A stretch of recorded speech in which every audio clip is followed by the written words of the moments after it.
오늘은요, 작정된 자는 다 믿더라 하는 제목을 갖고 함께 은혜를 나누고자 합니다. 1779년도, 아주 오래됐죠. 런던의 한 근교에 아크사이드라고 하는 거리가 있었는데, 이 거리가 어떤 거리였냐면은 책방거리였습니다.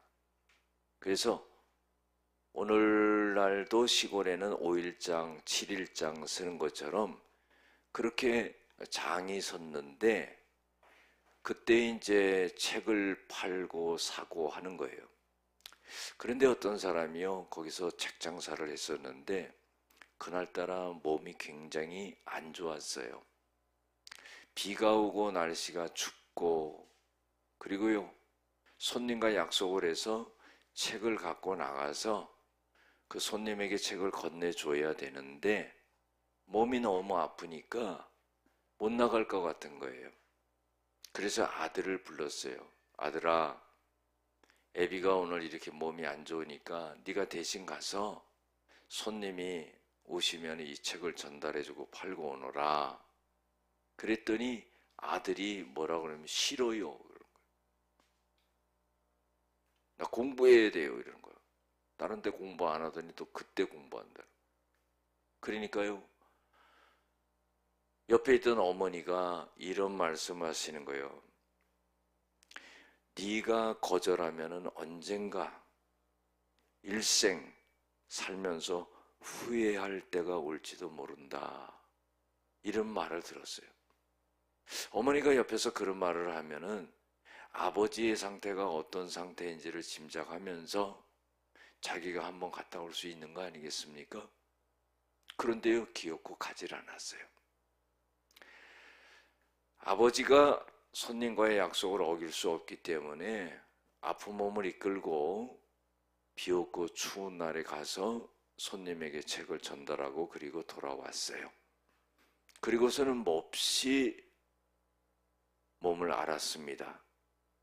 아버지가 며칠 동안 몸을 앓고는 그리고는 그만 돌아가셨어요. 그런데요,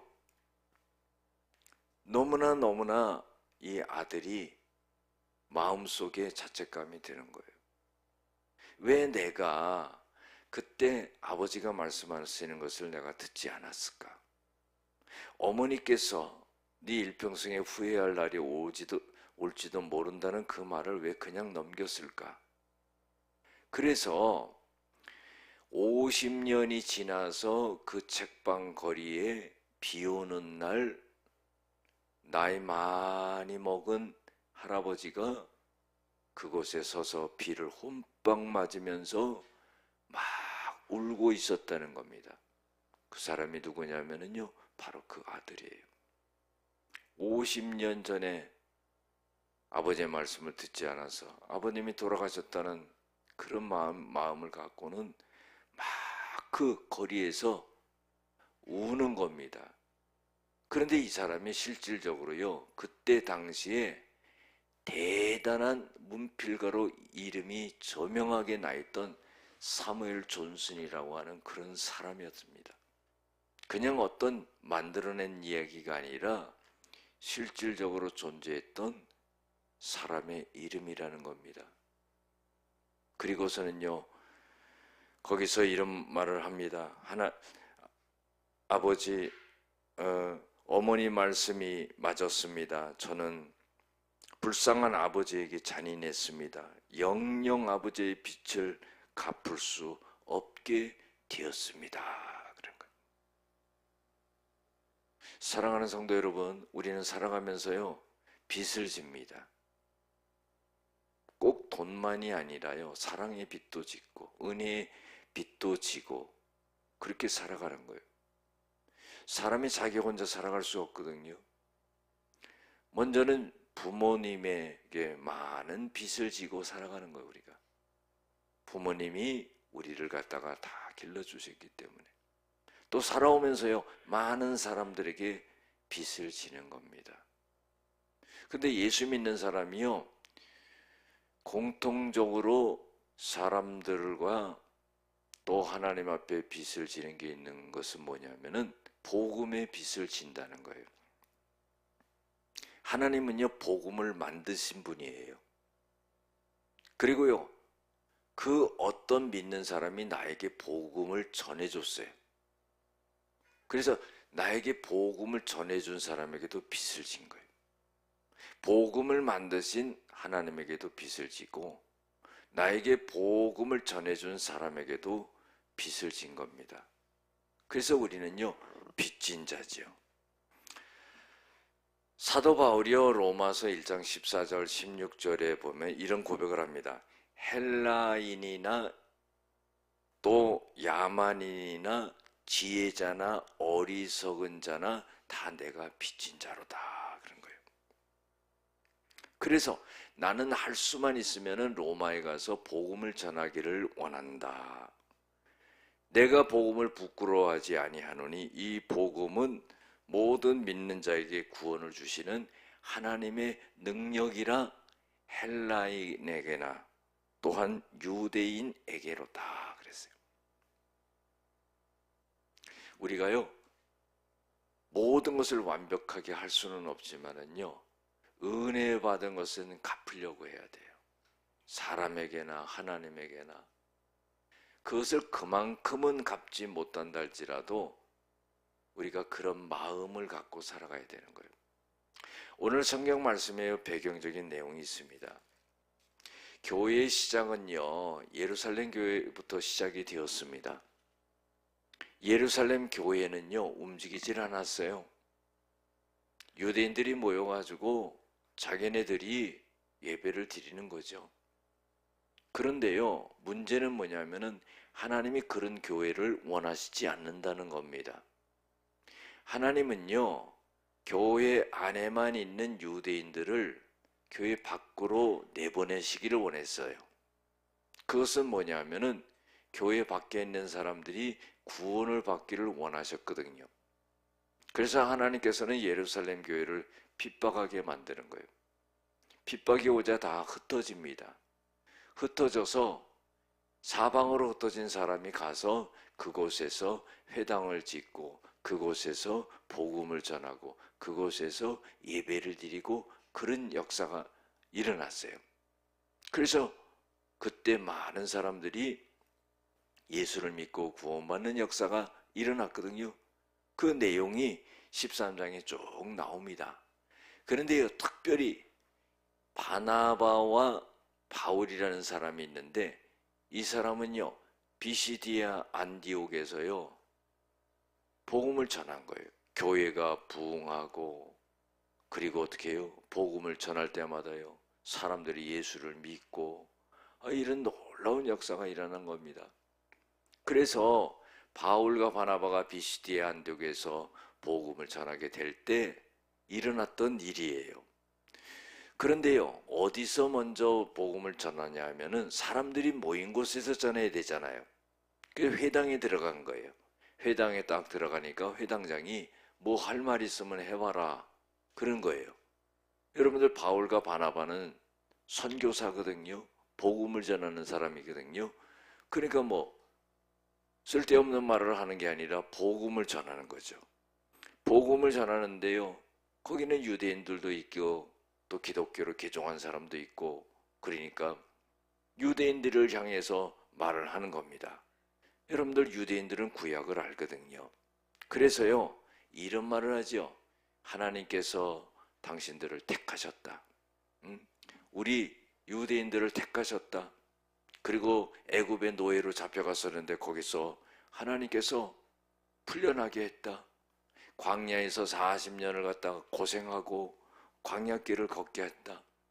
하나님은 또 하나님의 뜻과 말씀을 전하기 위해서 사사를 주고 또 이스라엘의 왕을 줬다. 초대 왕은 사울 왕이고 또 두 번째 왕 다윗 왕을 줬다. 그러면서요, 이 다윗을 통해서 예수 그리스도가 탄생했다는 거예요. 그걸 말하는 거예요.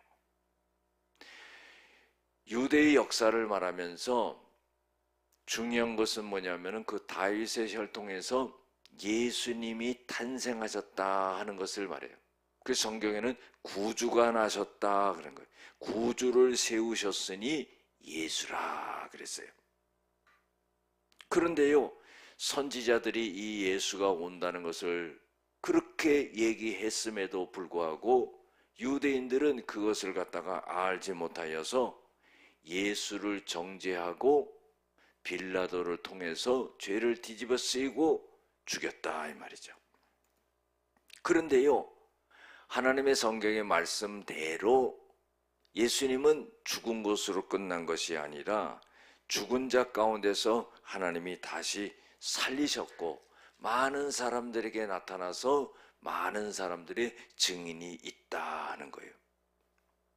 그런데요, 사람이 죽으면은요 썩어지는데 성경 말씀에 뭐라고 그러냐면 하나님께서 살리신 이는 썩음을 당하지 아니하셨으니 이렇게 표현되고 있어요. 예수님은 일반 사람처럼 죽어서 썩어 없어진 것이 아니라 썩지 아니하고 부활하셨다는 거예요. 그래서 이 예수님을 믿음으로 말미암아 율법으로는 의롭다 여김을 받지 못하는데 이 예수를 통해서 의롭다 여김을 받게 되는 그런 역사가 일어나게 되었다 하는 거예요. 그러니까 바울과 바나바가 전한 말씀은 뭐냐면은 핵심적으로 예수를 전한 거예요. 복음을 전한 거예요.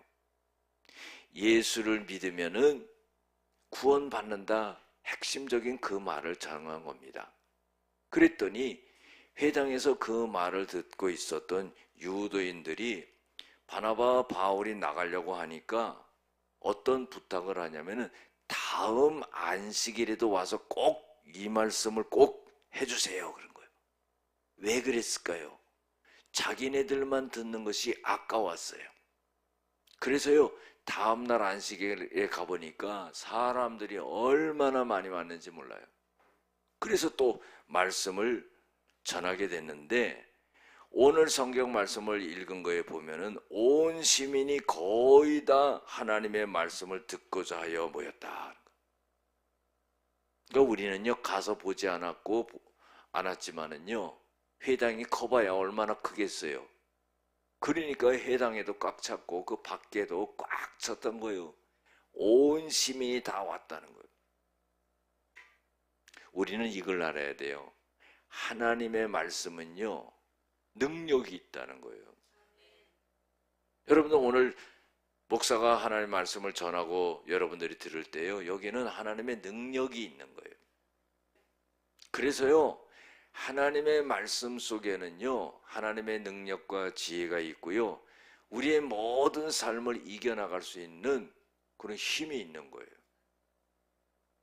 어떤 일을 만나고 무슨 일을 만나도요 하나님의 말씀을 통해서요 만사형통하게 되는 그런 역사가 일어나는 겁니다. 믿음대로 되는 거죠. 교회를 나오면서도요 항상 그럴까 이럴까 이런 생각은요 그거는 흔들리는 갈대와 같은 거예요. 그건 믿음이 없는 거예요. 우리의 짧은 지식으로 어떻게 하나님의 말씀을 갖다가 우리가 판단할 수 있겠습니까?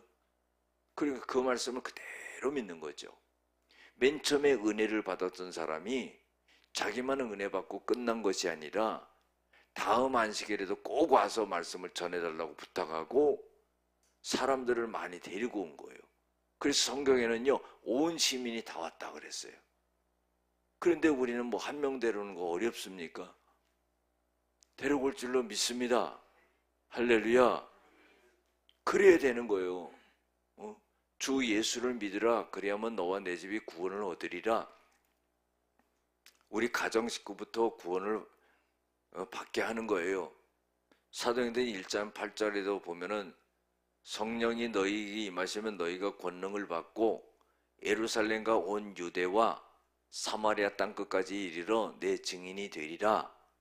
복음을 전파하고 그 복음은 가까운 데부터 번져나가는 거예요. 어떤 사람은 전도하라고 그랬더니 또 절에 나가는 사람은 전도하려고 한 20년 걸려요. 어려운 걸부터 하려고 쉬운 것부터 할 줄로 믿습니다. 그래가지고 다 데리고 온 거예요. 근데 온 사람들은 어때요? 맨 처음에 말씀을 들은 사람을 통해서 들으니까 그래도 그게 굉장하거든. 그러니까 직접 한번 들어봐. 그 직접 듣도록 보내온 거예요. 데리고 온 거예요. 그 하나님의 말씀을 듣고자 하여 모였는데 유대인들이요. 그 무리를 보고 시기가 가득했다 그랬어요. 항상 그렇습니다. 성경에도요, 복음서에 봐도요, 그 내용이 그대로 나와요. 하나님 말씀을 듣고 그대로 믿고 따르고 아멘하고 구원받는 사람이 있는 반면에 시기하고 질투하고 조롱하고 핍박하고 이런 사람이 항상 갈린다 이 말이에요. 인생은요, 어느 자리에 쓰느냐에 따라서 결판이 나는 거예요. 우리는요, 성령이 인도하시는 대로 말씀이 인도하시는 그 자리에 서야 되는 거예요. 유대인들이요, 사람들이요, 자기네들을 따르다가 바울과 실라를 따르니까 시기심이 드는 거예요. 우리 신앙생활 할 때요, 시기심, 질투심, 분쟁 이런 거는요, 누가 주는 거냐면 마귀가 주는 거예요. 그걸 쫓아가면 안 된다 이 말이죠. 좋은 것은 하나님이 주시지요. 나쁘고 악한 것은 마귀가 주는 거예요. 그런데요, 늘 마귀가 주는 것을 쫓아가는 사람이 있어요. 그 사람은요, 마귀의 통로가 되는 겁니다. 늘 좋은 것을 쫓아가고 하는 말씀을 쫓아가는 사람은 하나님의 통로가 되는 거예요. 쓰임 받는 게 다르다 이 말이죠. 유대인들이 보고 시기가 질투가 가득했다 했어요. 바울이 말한 것을 반박하고 비방했다 하는 거예요. 하나님의 말씀은요, 우리가 판단해서는 안 되는 거예요. 때로는 이해가 되지 않고 납득이 안 될 때도 있지만은 내가 믿음이 부족하고 말씀이 짧아가지고 그거 해석이 안 되는구나. 하나님 나에게 지혜를 주시고 하나님 나에게 성령의 은혜를 주셔서 그 말씀이 깨달아질 수 있도록 도와주시옵소서 그런 거예요. 항상 말씀을 하나님 말씀 그대로를 받아들일 수 있는 자들이 되어야 됩니다. 모든 성경은 하나님의 감동으로 된 것으로 교훈과 책망과 바르게 함과 의로 교육하기 유익하다 그랬어요. 좋은 것만 싹싹 빼먹고 내 마음에 안 드는 것은 하나님의 말씀을 배제하면 안 되는 거예요. 나를 책망하는 것도 받아들여야 되고 나를 축복하는 말씀도 받아들여야 되고 그런 그릇이 돼야지, 믿음의 그릇이 돼야지 하나님께서는 언제든지 나에게 말씀하셔가지고 하나님의 역사를 이루고 우리에게 큰 축복을 주신다는 거예요. 받아들이지 않는 자들에게는 하나님의 말씀을 안 하는 거예요. 얼마나 그러니까 답답합니까? 기도하고 작정하고 부르짖어도 응답이 없어요. 왜? 내가 하나님 앞에 열려있지 않기 때문에 반박하는 거예요. 비방하는 거예요. 어떤 기자가요, 목사님한테 따졌대요. 하나님의 말씀을 지키면서 사는 것이 쉽고 지키지 않으면서 사는 것이 어렵다. 그랬더니 뭐 그런 게 있느냐고. 하나님의 말씀을 지키고 사는 게 더 어렵지. 기자가 그렇게 생각. 기자들은 아주 논리적으로 냉철하잖아요. 근데요, 가만히 생각해 보니까 목사님이 하나님 말씀 전할 때 한 게 맞더라는 거예요. 왜? 살인하지 말라, 간음하지 말라, 도둑질하지 말라. 그게 쉽지.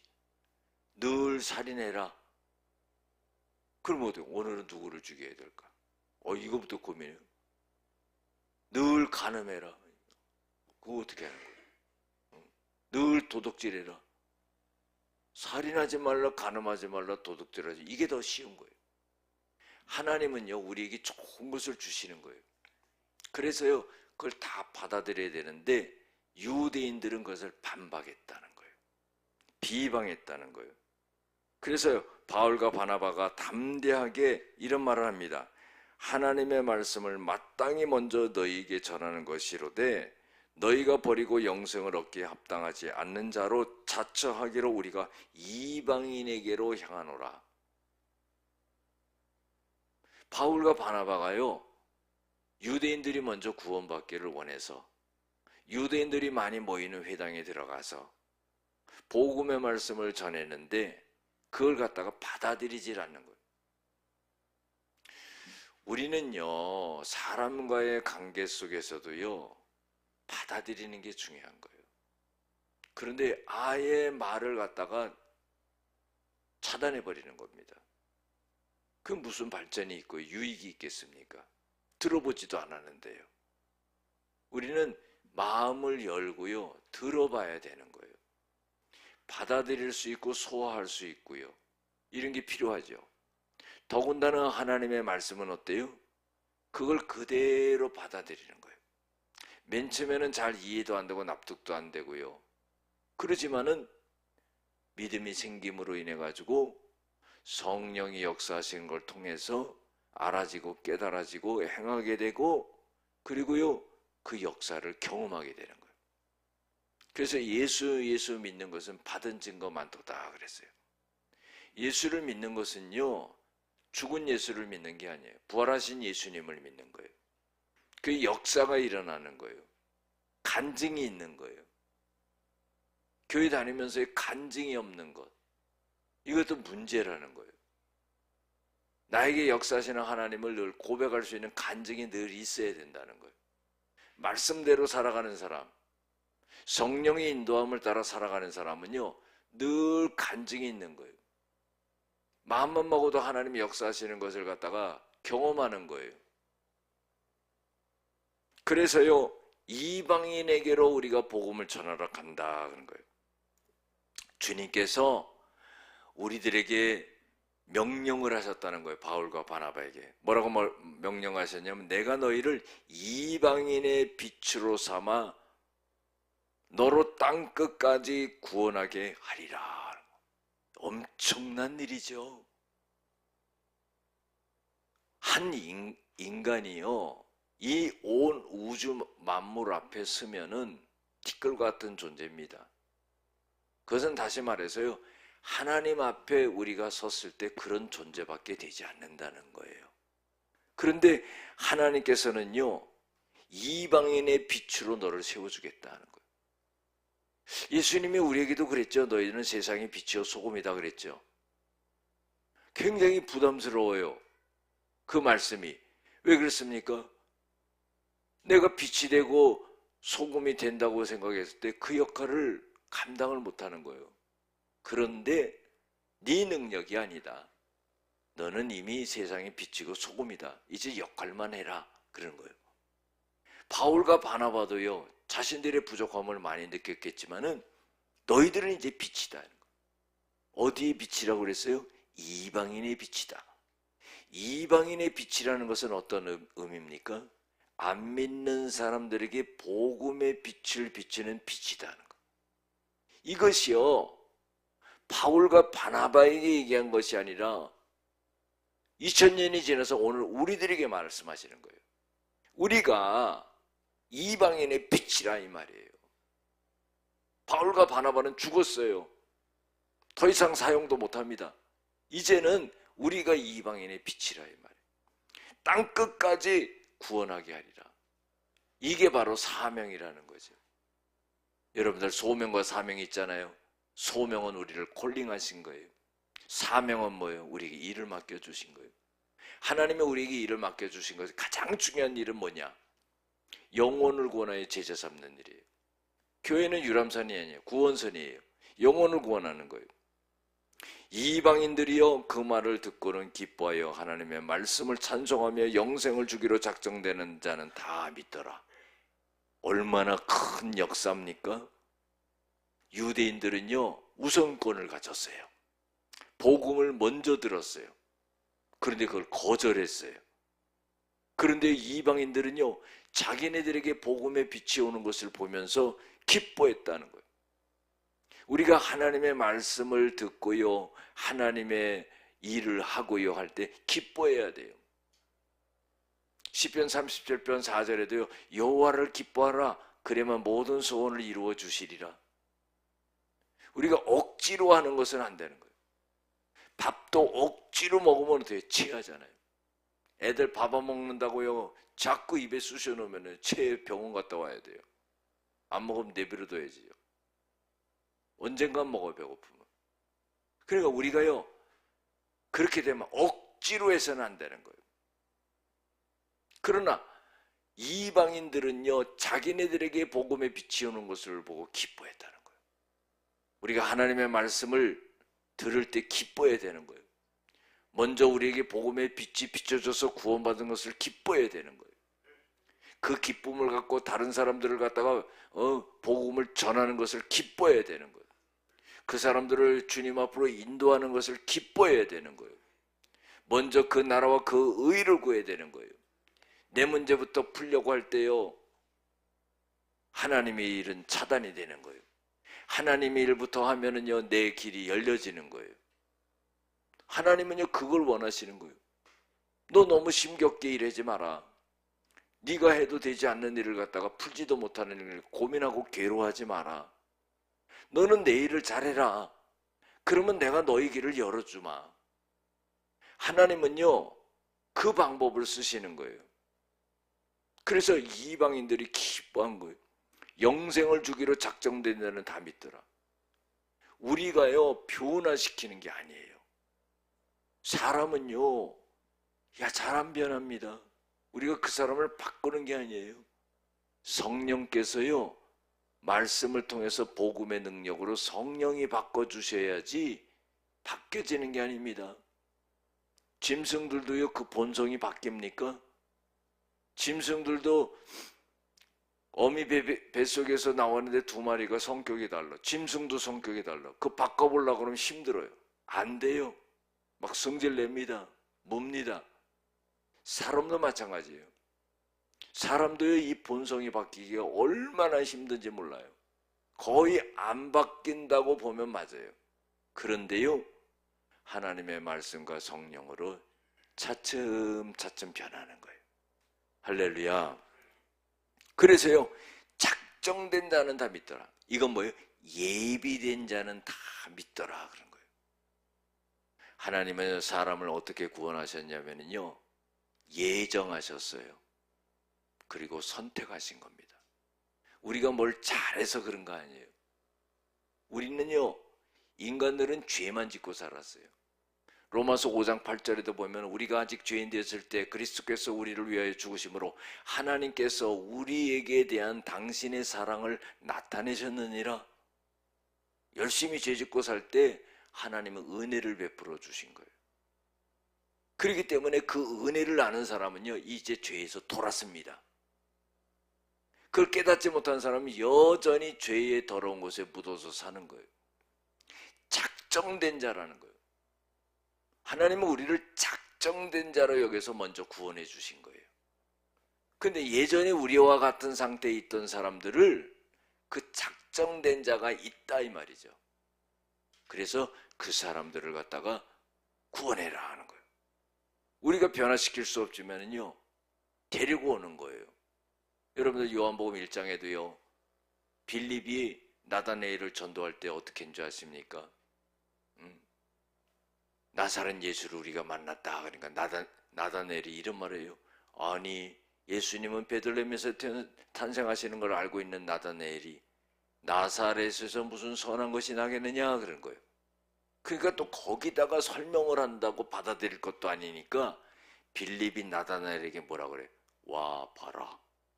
여러분들 이때는요, 목에 힘을 주고 해야 돼. 와 봐라. 눈을 크게 뜨고, 그렇죠? 무게감 있게. 그러면요, 와 보는 거예요. 와 보니까 예수님이 보자마자 칭찬을 해요, 나다나엘을. 야, 참 이스라엘의 사람이다. 너에게는 간사함이 없다. 어찌 나를 아십니까? 네가 무화과나무 아래에 있을 때 봤다. 무화과나무에서 뭐 했는데 그렇게 나다나엘을 평가합니까? 여러분들 무화과나무 안에서 기도했을 거 아니에요. 그 경건한 모습을 보신 거예요. 그렇게 칭찬을 하신 거예요. 그러니까 전도가 어렵다는 게 아니죠. 우리는 살아가면서요, 세상 일도 그렇습니다. 쉬운 것도요, 어렵게 하는 사람이 있고요, 어렵고 힘들고 큰 문제도 쉽게 푸는 사람이 있어요. 내가 풀 수 없는 문제, 크고 어려운 문제는요, 쉽고 간단하다고 먼저 생각을 해야 돼요. 저는 그런 생각을 많이 해봐요. 야, 이건 도저히 못 풀겠다. 도저히 내 능력으로 안 된다. 그러면요, 이거는 쉽고 간단하다. 이렇게 먼저 생각을 해요. 그리고요, 하나님께 부탁하는 거예요. 그러면요, 하나님이 그걸 풀어주시는 거죠. 왜? 내 힘으로 안 되니까. 어린아이가요, 자기가 뭘 들으려고 그러는데 들질 못해요. 아빠 엄마를 불러가지고 들어달라고 그러는 거예요. 그거 꼭 같습니다. 우리는 우리 혼자가 아니에요.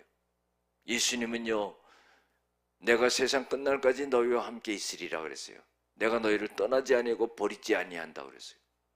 이거 얼마나 큰 힘이 됩니까?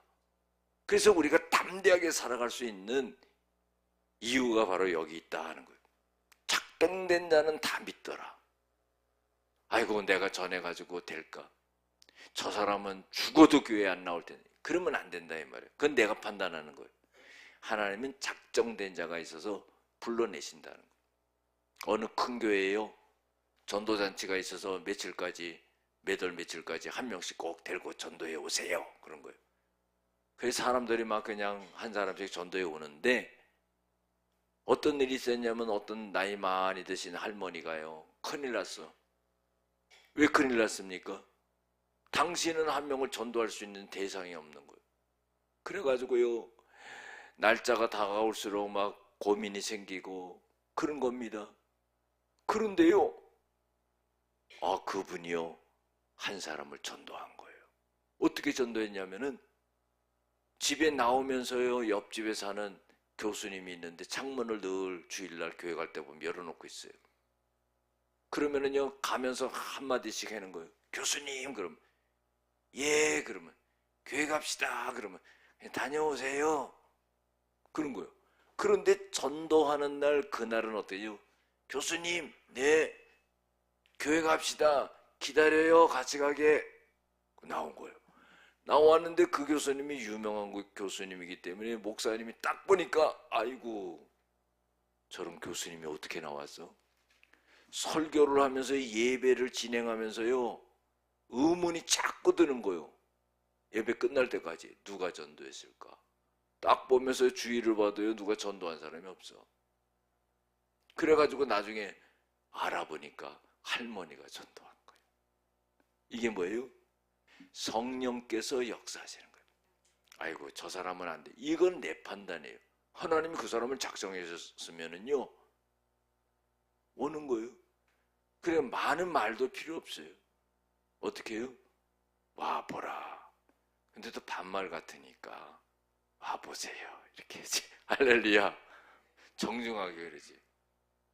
설교 듣고 와 보라 그러면 너나 가세요. 그런단 말이에요. 그렇죠? 그러니까 정중하게 해서, 내가 말주변이 없으니까 성령 의지해서 와 보세요. 이렇게 하면 되는 거예요. 할렐루야. 그래서 주의 말씀 그 지방에 두루 퍼지게 되는 역사가 일어나고, 유대인들이요 또 경건한 귀부인들을 갖다가 그냥 꼬셔가지고는 그 신의 유력자들을 갖다가 선동해가지고는 바울과 바나바를 갖다가 박해하고 막 쫓아내고 그러는 거예요. 우리가요, 복음을 전할 때는요, 욕을 먹을 생각을 해야 돼요. 여러분, 욕 많이 먹는 사람은 오래 사는 줄로 믿습니다.